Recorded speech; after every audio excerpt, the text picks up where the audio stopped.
வணக்கம். உலகம் ஒரு பார்வை செய்தி தொகுப்பில் உங்களுடன் நான் நிவேதா. கொரோனா தொற்று உலகையே அச்சுறுத்தி வரும் நிலையில் உலகம் முழுவதும் நிகழ்ந்த கொரோனா வைரஸ் தொடர்பான சம்பவங்கள் மற்றும் முக்கிய நிகழ்வுகள் செய்தி வடிவில் உங்களுக்காக. அமெரிக்க அதிபர் தேர்தலில் பெரும்பான்மையுடன் வெற்றி பெற்று ஜோ பைடன் அதிபராகிறார். அமெரிக்க அதிபர் தேர்தல் கடந்த 3ஆம் தேதியன்று நடைபெற்றது. இந்த தேர்தலில் குடியரசுக் கட்சியின் வேட்பாளரும் தற்போதைய அதிபருமான ட்ரம்பை எதிர்த்து ஜனநாயக கட்சியின் ஜோ பைடன் போட்டியிட்டார். தேர்தலில் பதிவான வாக்குகள் எண்ணப்பட்டன. அமெரிக்க தேர்தலில் மொத்தம் உள்ள 538 தேர்தல் சபை வாக்குகளில் 270 தேர்தல் சபை வாக்குகளை பெறும் வேட்பாளர் அதிபராக முடியும். அந்த வகையில் ஜோ பைடன் 284 தேர்தல் சபை வாக்குகளை பெற்றார். இந்த வெற்றியின் மூலம் அமெரிக்காவின் 46வது அதிபராக ஜோ பைடன் தேர்வாகியுள்ளார். அமெரிக்க அதிபராக பதவியேற்க உள்ள பைடனுக்கு பல்வேறு நாடுகளின் தலைவர்கள் வாழ்த்துக்களை தெரிவித்துள்ளனர். தற்போதைய அதிபர் ட்ரம்பிற்கு 214 இடங்கள் மட்டுமே கிடைத்துள்ளன.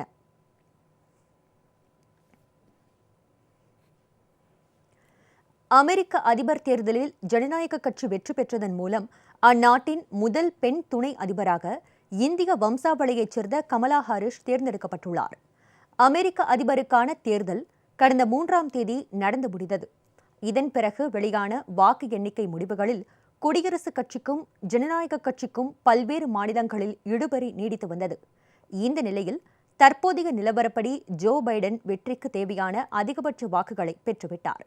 இதன் மூலம் அமெரிக்காவின் 46வது அதிபராக ஜோ பைடன் தேர்ந்தெடுக்கப்பட்டுள்ளது உறுதியானது. இந்நிலையில் ஜனநாயக கட்சியின் வேட்பாளரான கமலா ஹாரிஸ் துணை அதிபராக தேர்ந்தெடுக்கப்படுகிறார். அமெரிக்க வரலாற்றில் முதன்முறையாக இந்திய வம்சாவளியைச் சேர்ந்த பெண் ஒருவர் துணை ஜனாதிபதியாக தேர்ந்தெடுக்கப்படுவது குறிப்பிடத்தக்கது. இந்திய வம்சாவளியைச் சேர்ந்த 4 பேர் அமெரிக்காவில் எம்பியாக தேர்ந்தெடுக்கப்பட்டுள்ளனர். அமெரிக்க அதிபர் தேர்தலில் பிரதிநிதிகள் அவைக்கு இந்திய வம்சாவளியைச் சேர்ந்த 4 பேர் தேர்ந்தெடுக்கப்பட்டு உள்ளனர். ஜனநாயக கட்சியைச் சேர்ந்த ராஜா கிருஷ்ணமூர்த்தி, அமீபரா, பிரமிளா ஜெயபால் மற்றும் ரோஹண்ணா ஆகியோர் ஜனநாயக கட்சியின் சார்பில் வெற்றி பெற்று எம்பியாக தேர்ந்தெடுக்கப்பட்டு உள்ளனர். இதேபோன்று அமெரிக்க அரசியல் வரலாற்றிலேயே முதன்முறையாக திருநங்கை ஒருவர் செனட் உறுப்பினராக தேர்வு செய்யப்பட்டுள்ளார். சாரா மெக்ஃப்ரைட் என்ற அந்த திருநங்கையும் ஜனநாயக கட்சி சார்பில் போட்டியிட்டு வெற்றி கண்டுள்ளார். உலகம் முழுவதும் கொரோனா வைரஸ் பாதிப்புக்கு ஆளானோரின் எண்ணிக்கை 5 கோடியை கடந்தது. சீனாவில் கடந்த ஆண்டு இறுதியில் பரவத் தொடங்கிய கொரோனா வைரஸ் பிறகு உலக நாடுகளிலும் பரவியது. இதனால் உலகம் முழுவதும் ஊரடங்கு, பொது முடக்கம் உள்ளிட்ட பொதுமக்கள் முன்னெப்போதும் கண்டிராத நடவடிக்கைகள் அமல்படுத்தப்பட்டன. இதையடுத்து தொழில்கள் முடங்கியதால் பொருளாதாரம் கடுமையாக பாதிக்கப்பட்டுள்ளது. அமெரிக்காவில் மட்டும் 1 கோடிக்கும் அதிகமானோருக்கு கொரோனா வைரஸ் நோய் தொற்று ஏற்பட்டுள்ள நிலையில் உலகின் பிற நாடுகளில் 4 கோடி பேருக்கு இதுவரை நோய் தொற்று உறுதி செய்யப்பட்டுள்ளது. கொரோனா வைரஸ் பாதிக்கப்பட்டு உயிரிழந்தோரின் எண்ணிக்கை 13 லட்சத்தை நெருங்கியுள்ளது. இதற்கிடையே ஐரோப்பிய நாடுகளில் 2வது அலையாக கொரோனா வைரஸ் பரவுவதால் மீண்டும் பல்வேறு கட்டுப்பாடுகள் அமல்படுத்தப்பட்டு வருகிறது. நியூசிலாந்து, ஆஸ்திரேலியா போன்ற நாடுகள் நோய் தொற்று பரவலை மிகச் சரியாக கையாண்டு பாதிப்புகளை குறைத்துள்ளன. அமெரிக்காவின் 17 மாநிலங்களில் கொரோனா பாதிப்பு முன் எப்போதும் இல்லாத அளவுக்கு அதிகரித்துள்ளது. அமெரிக்காவில் ஒவ்வொரு நாளும் புதிதாக கொரோனா வைரஸ் பாதிப்புக்கு உள்ளாவோரின் எண்ணிக்கை தொடர்ந்து அதிகரித்து வருகிறது. இந்த எண்ணிக்கை தற்போது 1 லட்சத்தை கடந்துள்ளது. இதற்கிடையே நாடு முழுவதும் 17 மாநிலங்களில் முன் எப்போதும் இல்லாத அளவுக்கு கொரோனா வைரஸ் பாதிப்பு அதிகரித்துள்ளது. நாட்டின் மத்திய மேற்கு பகுதியில்தான் பாதிப்புகள் அதிகரித்து வருவதாக ஆய்வுகள் தெரிவிக்கின்றன.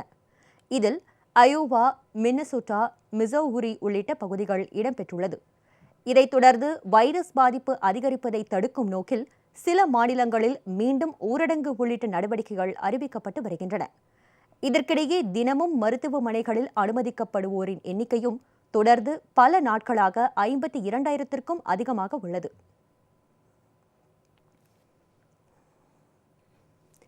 டென்மார்க்கில் கொரோனா வைரஸ் பரவலை தடுக்கும் விதமாக மின்க் என்ற விலங்கினத்தில் 1,70,00,000 விலங்குகளை கொல்ல அந்நாட்டு அரசு முடிவெடுத்துள்ளது. மின்க் என்ற மென்மயிர் தோலுடைய விலங்குகள் அவற்றின் தோலுக்காக அதிக எண்ணிக்கையில் பண்ணைகளில் வளர்க்கப்பட்டு வருகின்றன. டென்மார்க் நாட்டில் மின்க் வளர்க்கப்படும் பண்ணைகளில் அந்த விலங்குகளுக்கு கொரோனா வைரஸ் பரவி பின் தடுப்பு மருந்துகளுக்கு கட்டுப்படாத வகையில் வீரியம் மிக்க கிருமியாக மாறுவதாக கண்டறியப்பட்டுள்ளது. அதனால் தடுப்பு மருந்துகளை கண்டுபிடித்தாலும் அதனால் பயன் இல்லாத நிலை உருவாகும். இதை தடுக்க சுமார் 1,70,00,000 மின்குகளை கொல்ல டென்மார்க் அரசு உத்தரவு பிறப்பித்துள்ளது. இதுபோன்ற மாற்றமடைந்த வைரஸ் 5 விலங்குகள் மற்றும் 12 மனிதர்களுக்கு பரவியிருந்ததை சுகாதாரத்துறை அதிகாரிகள் கண்டுபிடித்ததால் இந்நடவடிக்கை மேற்கொள்ளப்பட்டுள்ளது.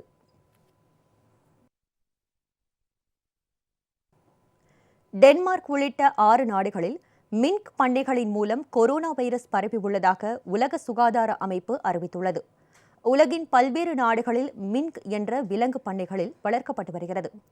டென்மார்க் நாட்டில் இந்த விலங்குகளில் இருந்து கொரோனா வைரஸ் பரவல் ஏற்கனவே கடந்த சில நாட்களுக்கு முன்பு கண்டுபிடிக்கப்பட்டது. இந்நிலையில் தற்போது நெதர்லாந்து, ஸ்வீடன் உள்ளிட்ட மேலும் 5 நாடுகளில் இதேபோன்ற கொரோனா வைரஸ் பரவல் கண்டறியப்பட்டுள்ளது. மின்கின் மூலம் கொரோனா வைரஸ் பரவல் தொடங்கினால் அது மிகப்பெரிய ஆபத்தாக முடியும் என்பதால் உலக சுகாதார அமைப்பு இதில் கூடுதல் கவனம் செலுத்த தொடங்கியுள்ளது. கொரோனா வைரஸ் பாதிப்புகளுக்கு இடையே பெரு நாட்டில் தொண்டை அடைப்பான நோய் பாதிப்பு மீண்டும் அதிகரிக்க தொடங்கியுள்ளதால் தடுப்பூசி போடும் பணிகளை அந்நாட்டு அரசு முடுக்கிவிட்டுள்ளது. தலைநகர் லிமாவில் கடந்த சில நாட்களுக்கு முன்பு 5 வயது சிறுமிக்கு டிப்தீரியா நோய் பாதிப்பு கண்டறியப்பட்டது. இதற்கிடையே லிமா மருத்துவமனையில் நுரையீரல் பாதிப்பு ஏற்பட்டு உயிரிழந்த 69 வயது பெண்ணுக்கும் இதே பாதிப்புதான் காரணம் என சுகாதாரத்துறை அமைச்சர் லூயிஸ் வெரஸ் தெரிவித்துள்ளார். ஏற்கனவே கொரோனா வைரஸ் பாதிப்பு காரணமாக உலகின் பெரும்பாலான நாடுகள் திண்டாடி வரும் நிலையில் பெருவில் டிப்தீரியா பாதிப்பு என்பது மிக மோசமான மருத்துவ அவசர நிலையை உருவாக்கியுள்ளது. கொரோனா வைரஸ் பரவல் காரணமாக உலகில் 82 நாடுகளில் ஆபத்தான நோய்களுக்கு எதிரான தடுப்பு நடவடிக்கைகள் முழுமையாக பாதிக்கப்பட்டுள்ளதாக ஐக்கிய நாடுகள் அமைப்பு ஏற்கனவே கவலை தெரிவித்துள்ள நிலையில் மேலும் பல நாடுகளில் இதேபோன்ற பாதிப்புகள் ஏற்படும் அபாயம் அதிகரித்துள்ளதாக அதிர்ச்சி தகவல்கள் வெளியாகியுள்ளன.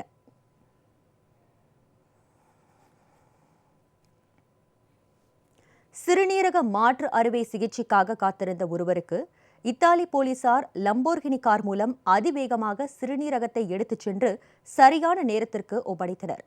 இத்தாலியின் வடக்கு பகுதியில் உள்ள பெடோவா நகரில் இருந்து ரோம் நகருக்கு அவசரமாக ஒரு சிறுநீரகத்தை எடுத்துச் செல்ல வேண்டும் என இத்தாலி போலீசாரிடம் உதவி கேட்கப்பட்டது. விமானத்தின் மூலம் சிறுநீரகத்தை எடுத்துச் செல்வது சாத்தியமில்லாத நிலையில் இந்த உதவி கேட்கப்பட்டது. இதைத் தொடர்ந்து லம்போர்கினி கார் மூலம் அந்த சிறுநீரகத்தை எடுத்துச் செல்ல முடிவெடுத்த போலீசார் மணிக்கு 230 கிலோமீட்டர் வேகத்தில் காரை ஓட்டிச் சென்றனர். வழக்கமாக 6 மணி நேரம் பயணம் செய்ய வேண்டிய தொலைவை வெறும் 2 மணி நேரத்தில் கடந்த காவல் அதிகாரிகள் 500 கிலோமீட்டருக்கு அப்பால் உள்ள ரோம் நகரில் உள்ள மருத்துவமனையில் அந்த சிறுநீரகத்தை ஒப்படைத்தனர். குளிரூட்டப்பட்ட பெட்டி ஒன்றில் வைத்து எடுத்துச் சென்ற சிறுநீரகம் பின்பு ஒரு நோயாளிக்கு பொருத்தப்பட்டது.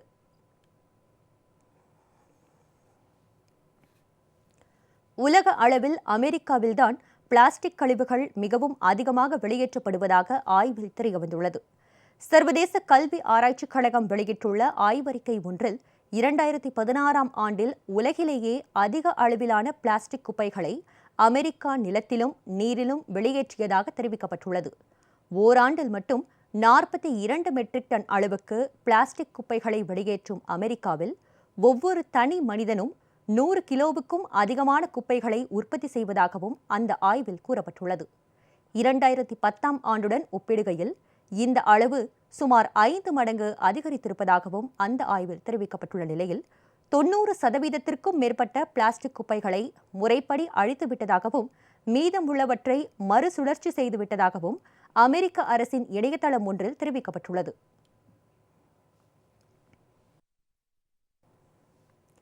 ரஷ்யாவில் தயாரிக்கப்பட்டுள்ள தானியங்கி ட்ரக் வண்டி உலகத்தின் கவனத்தை ஈர்த்துள்ளது. போக்குவரத்தில் அடுத்த மாற்றமாக தானியங்கி வாகனங்களை உருவாக்கும் முயற்சிகள் உலகம் முழுவதும் மேற்கொள்ளப்பட்டு வருகிறது. கூகுள் நிறுவனமும் தானியங்கி கார்களை அறிமுகப்படுத்துவதில் பெரிய அளவில் முயற்சிகளை மேற்கொண்டு வருகிறது. இந்நிலையில் ரஷ்யாவின் மிகப்பெரிய போக்குவரத்து வாகனங்களை உற்பத்தி செய்யும் நிறுவனமான கமாஸ் புதிய தானியங்கி சரக்கு வாகனம் ஒன்றை தயாரித்துள்ளது. இந்த வாகனத்தின் மூலம் சரக்குகளை ஒரு இடத்தில் இருந்து மற்றொரு இடத்திற்கு வேலையாட்கள் இல்லாமலேயே அனுப்பி வைக்க முடியும். பயணத்தின் போது சாலைகளில் உள்ள தடைகள், ஏற்ற இறக்கங்களுக்கு ஏற்றவாறு இந்த வாகனம் வேகத்தை குறைத்தல், திரும்புதல் உள்ளிட்ட அனைத்து பணிகளையும் தானே நிறைவேற்றிக் கொள்ளும் விதத்தில் தயாரிக்கப்பட்டுள்ளது. இருப்பினும் இதுபோன்ற ஒரு வாகனத்தை அதிக எண்ணிக்கையில் தயாரிக்கும் திட்டம் உள்ளதா என்பது குறித்து கமாஸ் எந்தவித அறிவிப்பையும் வெளியிடவில்லை.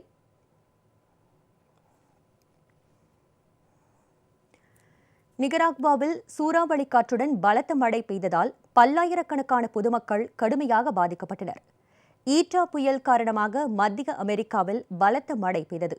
நிகராகுவா இதில் பெருமளவு பாதிக்கப்பட்டுள்ளது. நிகராகுவா நாட்டின் மனாகுவா அருகே கிராமங்களில் மழை வெள்ளம் புகுந்ததால் குடியிருப்பு பகுதிகளில் ஆறு போல் தண்ணீர் பெருக்கெடுத்து ஓடியது. இதேபோல் பல்லாயிரக்கணக்கான வீடுகளின் மேற்கூரைகள் காற்றில் அடித்துச் செல்லப்பட்டன. புயலில் சிக்கி 70 பேர் உயிரிழந்துள்ளதாக அதிகாரப்பூர்வமாக அறிவிக்கப்பட்டுள்ளது.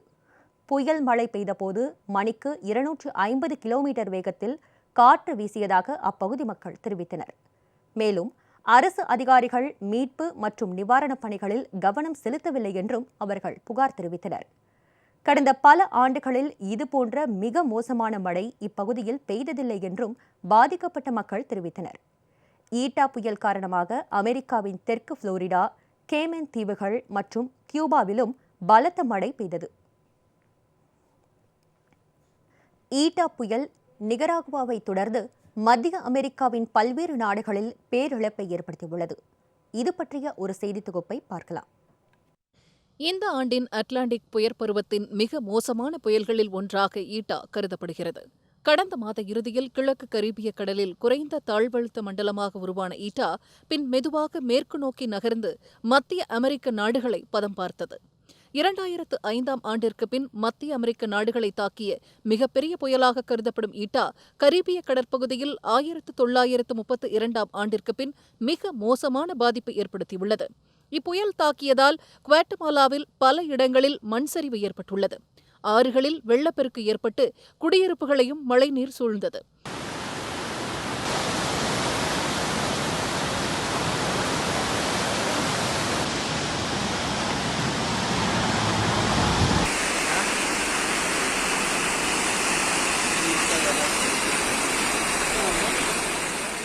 ஹாண்டுராஸ் நாட்டிலும் இதேபோல பாதிப்புகள் ஏற்பட்டுள்ளன. இதில் 100க்கும் மேற்பட்டோர் உயிரிழந்ததாக அந்நாட்டு அரசு அறிவித்துள்ளது. தொடர்ந்து மீட்பு மற்றும் நிவாரணப் பணிகளில் பல்வேறு அரசு துறைகள் தீவிரமாக பணியாற்றி வருகின்றன.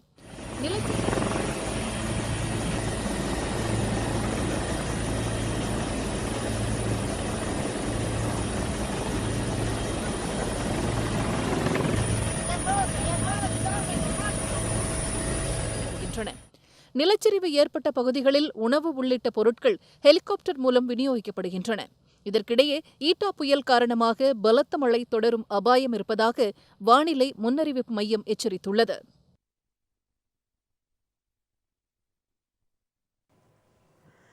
ஆர்க்டிக் கடல் பகுதியில் மிகவும் அரிதாக ஆயிரக்கணக்கான பனிக்கடல் யானைகள் ஒரே இடத்தில் தென்பட்டன. பனிக்கடல் யானைகள் வாழிடங்களை மனிதன் ஆக்கிரமித்துள்ளதால் இந்த இனமே அழிந்துவிடும் அபாயத்தில் உள்ளது. இதை பற்றிய ஒரு செய்தி தொகுப்பை தற்போது பார்ப்போம். வடதுருவ பகுதியில் உள்ள ஆர்க்டிக் உள்ளிட்ட பனிப்பிரதேசங்களில் ஒரு காலத்தில் அதிக எண்ணிக்கையில் இந்த பனிக்கடல் யானைகள் வாழ்ந்து வந்தன. கடல் நாய்கள் போன்று பனிக்கடல் யானைகளுக்கு முகத்தின் உள்ளே பொதிந்த காதுகள் இருக்கின்றன. இந்த விலங்கு பின்னங்கால்களால் நன்கு நீந்தும் ஆற்றல் கொண்டது. மேலும் துடுப்புகள் போன்ற கால்களால் தரையிலும் தவழ்ந்து செல்லும். இதன் தோல் அரை அடி தடிமன் கொண்டதால் கடும் குளிர் கொண்ட பனிக்கடல்களில் உயிர் வாழ்வதற்கு ஏற்றதாக உள்ளது. நன்கு வளர்ந்த பனிக்கடல் யானை சுமார் 1350 கிலோ எடை கொண்டதாக இருக்கும். நீண்ட தந்தம் போன்ற பற்கள் எதிரிகளை விரட்டி அடிப்பதற்கும் பனிக்கட்டிகளை துளையிட்டு கடலில் இறங்கவும் கடலிலிருந்து பனிக்கட்டிகளின் மேல் ஏறுவதற்கும் பயன்படுகின்றன. பனிக்கடல் யானையின் பற்கள் 15 ஆண்டுகள் வரை வளர்கின்றன. ஆண் பனிக்கடல் யானைகளின் பற்கள் 102 சென்டிமீட்டர் நீளமும் பெண் பனிக்கடல் யானைகளின் பற்கள் 76 சென்டிமீட்டர் நீளமும் உள்ளன. தற்போது அவற்றின் வாழிடங்களை மனிதகுலம் ஆக்கிரமிக்க தொடங்கியுள்ளது மற்றும் பனிப்பரப்பளவு குறைந்து வரும் காரணங்களால் அந்த இனமே அழிவின் விளிம்புக்கு சென்றுள்ளதாக உயிரியல் ஆர்வலர்கள் எச்சரிக்கை விடுத்துள்ளனர்.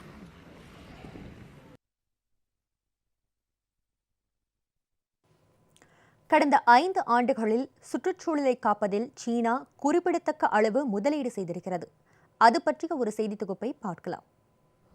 உலக அளவில் மிகப்பெரிய மக்கள் தொகையை கொண்ட நாடான சீனாவில் காடுகளின் பரப்பை அதிகரித்தல், இயற்கை வளங்களை காத்தல் என சுற்றுச்சூழல் சார்ந்த துறைகள் சவால் மிகுந்தவைகளாகவே உள்ளன. இருப்பினும் பல்லுயிர் பெருக்கம், பசுமையான காடுகளை உருவாக்குதல் என சீனா ஏராளமான முதலீடுகளை செய்துள்ளது. சீனாவின் அடையாளங்களில் ஒன்றான பாண்டா கரடிகளை பேணுவதிலும் அந்நாட்டு அரசு முனைப்பு காட்டி வருகிறது. இதனால் வரும் 2025ஆம் ஆண்டு வாக்கில் பசுமை பொருளாதாரம் 8% அதிகரிக்கும் என்றும், அதுவே 2035ஆம் ஆண்டு 10% அதிகரிக்கும் என்றும் ஆய்வுகள் தெரிவிக்கின்றன. அதே நேரம் மாசற்ற தூய்மையான உலகத்தை படைப்பதிலும் இது பெரும் பங்கு வகிக்கும் என எதிர்பார்க்கப்படுகிறது. இதேபோல் சீனாவின் ஹூபே மாகாணத்தில் உள்ள யாங்சே ஆற்றின் குறுக்கே கட்டப்பட்டுள்ள 3 ஆழ் பள்ளத்தாக்கு அணையும் மிகவும் தரமாக இருப்பதாகவும், அதனால் சுற்றுச்சூழலுக்கு எந்த பாதிப்பும் இல்லை என்றும் ஆய்வுகள் தெரிவிக்கின்றன. உலகிலேயே மிகப்பெரிய நீர் மின்சார திட்டமான இந்த அணைக்கட்டு ஆபத்தானது என்றும், அது உடைந்தால் ஹூபே மாகாணமே வெள்ளத்தில் மிதக்கும் என்றும் வதந்திகள் எப்போதும் வந்து கொண்டே இருக்கின்றன. கடந்த சில மாதங்களுக்கு முன் சீனாவில் 2 மாதங்கள் தொடர்ந்து மழை பெய்த போதும், யாங்சே ஆற்றில் வெள்ளப்பெருக்கு ஏற்பட்ட போதும் இதே போன்ற வதந்திகள் பரவியது நினைவிருக்கலாம். ஆனால் அது போன்ற ஆபத்துகள் இல்லை என சீன அரசு தெளிவுபடுத்தியுள்ளது.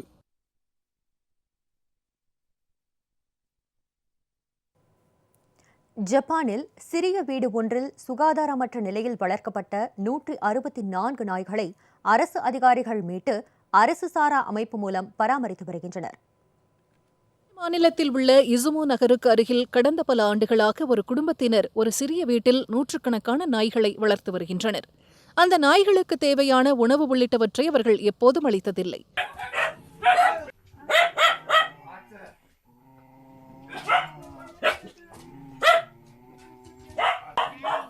இதேபோல் அவைகளை தூய்மையாக பராமரிக்கும் பணியையும் மேற்கொள்ளவில்லை. இதனால் அந்த நாய்களின் உடலில் பூச்சிகள் மற்றும் ஈக்கள் மொய்த்தவாறு இருந்தன. இதுகுறித்து ஆய்வு செய்த அதிகாரிகள் போதிய சட்டங்கள் இல்லாத காரணத்தால் எந்த நடவடிக்கையும் எடுக்க முடியவில்லை. ஆனால் இந்த ஆண்டு இதுபோன்ற விலங்குகளை பராமரித்தல் குறித்த சட்டங்களில் மாற்றம் கொண்டுவரப்பட்டது. இதையடுத்து மீண்டும் அந்த வீட்டில் ஆய்வு நடத்திய அதிகாரிகள் 164 நாய்களை மீட்டனர். ஆனால் அதிகாரிகளிடம் வாக்குவாதத்தில் ஈடுபட்ட அந்த குடும்பத்தினர் நாய்களை அதிகாரிகளிடம் அளிக்க மறுத்துவிட்டனர். பின்னர் காவல்துறையின் பாதுகாப்புடன் சென்று சுகாதார அதிகாரிகள் அவற்றை பறிமுதல் செய்து சகமி என்ற தன்னார்வ அமைப்பிடம் அளித்து பராமரித்து வருகின்றனர்.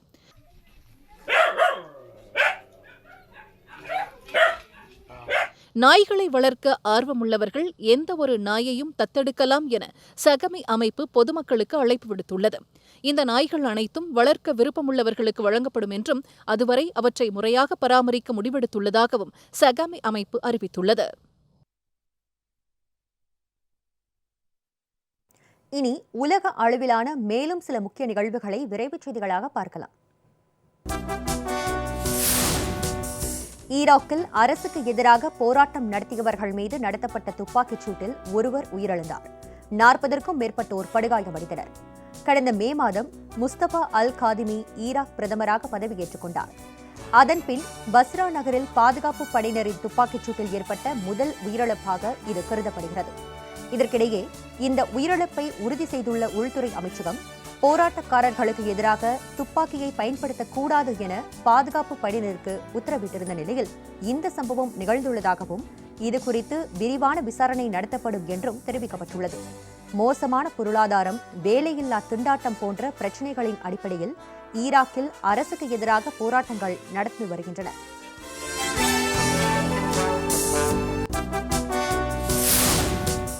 ஐரோப்பிய நாடுகளில் கொரோனா வைரஸ் பரவல் தொடர்ந்து வேகமெடுத்து வருவதால் மீண்டும் பல்வேறு கட்டுப்பாடுகளை விதிக்கும் நிலை உருவாகியுள்ளது.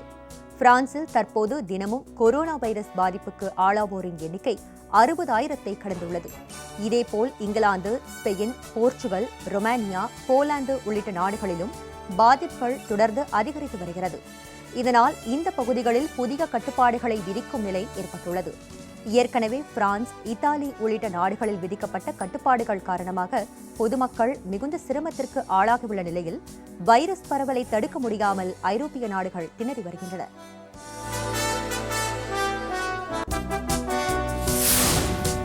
இத்தாலியில் பரவும் கொரோனா வைரஸை கட்டுப்படுத்த இரவு நேர ஊரடங்கு உத்தரவு அமல்படுத்தப்பட்டுள்ளதால் ரோம் நகரம் வெறிச்சோடி காணப்பட்டது. எப்போதும் பரபரப்பாக இருக்கும் தேவாலயங்கள், வணிக வளாகங்கள் மற்றும் பொதுமக்கள் கூடும் இடங்கள் இரவு 9 மணிக்கு மேல் யாருமின்றி வெறிச்சோடி காணப்படுகின்றன. நாடு முழுவதும் சிவப்பு, ஆரஞ்சு மற்றும் மஞ்சள் வண்ணம் என பிரிக்கப்பட்டு அதிக பாதிப்பு உள்ள பகுதி, மிதமான பாதிப்பு உள்ள பகுதி, குறைவான பாதிப்பு உள்ள பகுதி என 3 விதமான கட்டுப்பாடுகள் விதிக்கப்பட்டுள்ளது.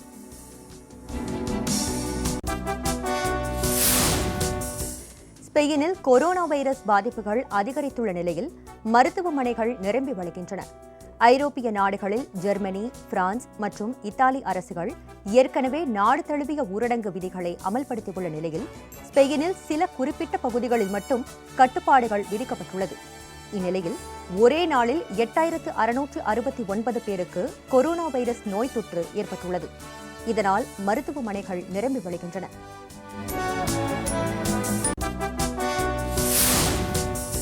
கொரோனா வைரஸ் பாதிப்பு ஏற்பட்டவருடன் தொடர்பில் இருந்ததால் உலக சுகாதார அமைப்பின் தலைவர் தன்னைத்தானே தனிமைப்படுத்திக் கொண்டுள்ளார். இதுகுறித்து ட்விட்டரில் பதிவிட்டுள்ள டாக்டர் டெட்ரோஸ் அதானம் கெப்ரெசியஸ் நோய் தொற்றுள்ள ஒருவருடன் தொடர்பில் இருந்ததாக தெரிவித்துள்ளார். மேலும் உலக சுகாதார அமைப்பின் வழிகாட்டு நெறிமுறைகளுக்கு உட்பட்டு தன்னைத்தானே தனிமைப்படுத்திக் கொண்டதாகவும் தொடர்ந்து வீட்டில் இருந்தபடியே பணிகளை கவனித்துக் கொள்வதாகவும் முடிவெடுத்துள்ளதாகவும் தெரிவித்துள்ளார். 2020ஆம் ஆண்டு ஜனவரி மாதம் முதல் அக்டோபர் மாதம் வரை சீனாவின் வெளிநாட்டு வர்த்தகம் 26 டிரில்லியன் யுவானாக அதிகரித்துள்ளது. இது கடந்த ஆண்டை விட 1.1% அதிகம் என அந்நாட்டு வர்த்தகத்துறை அமைச்சகம் அறிவித்துள்ளது.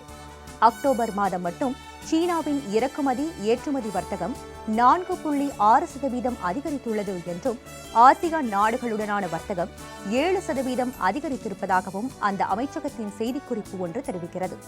கொரோனா வைரஸ் காரணமாக உலக நாடுகள் பொருளாதார இழப்புகளை எதிர்கொண்டு வரும் நிலையில் சீனா கூடுதல் கவனம் செலுத்தி பொருளாதாரத்தை மேம்படுத்தி வருகிறது.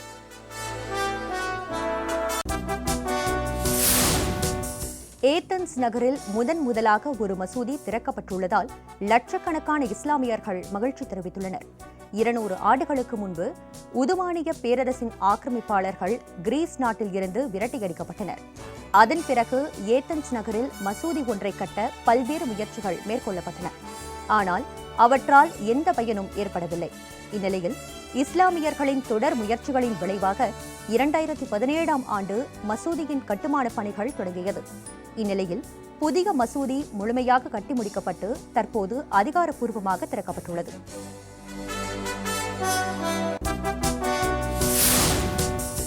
இலங்கையில் கரை ஒதுங்கிய திமிங்கலங்களை மீனவர்கள் மீண்டும் கடலுக்குள் திருப்பிவிட்டனர். உலகின் பல பகுதிகளில் திமிங்கலங்கள் கரை ஒதுங்குவது வழக்கமாக உள்ளது. சில இடங்களில் இப்படி கரை ஒதுங்கும் திமிங்கலங்கள் மூச்சு திணறல் ஏற்பட்டு உயிரிழந்துவிடும். அண்மையில் ஆஸ்திரேலியாவின் டாஸ்மானியா தீவுக்கு அருகே இப்படி கரை ஒதுங்கிய நூற்றுக்கணக்கான திமிங்கலங்கள் உயிரிழந்தது நினைவிருக்கலாம்.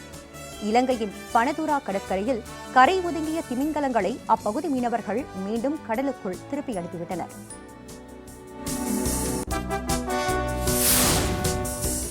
துருக்கியில் நிலநடுக்கம் ஏற்பட்ட போது பல்வேறு கட்டடங்களில் பதிவான பயங்கர சிசிடிவி காட்சிகள் வெளியாகியுள்ளன. கட்டடங்கள் குலுங்கிய போது அலுவலகங்கள் மற்றும் கட்டடங்களில் இருந்த கதவுகள், மேசை, நாற்காலிகள் முதலில் லேசாக அசையத் தொடங்கியது. பின்னர் வேகமாக இங்கும் அங்கும் அவை நகர்ந்தன. இதைத் தொடர்ந்து அங்கு இருந்த அனைவரும் பதறி எடுத்துக்கொண்டு வெளியே ஓடினர். சிலர் அங்கிருந்த மேசைகளுக்கு கீழே ஒளிந்து கொண்டனர்.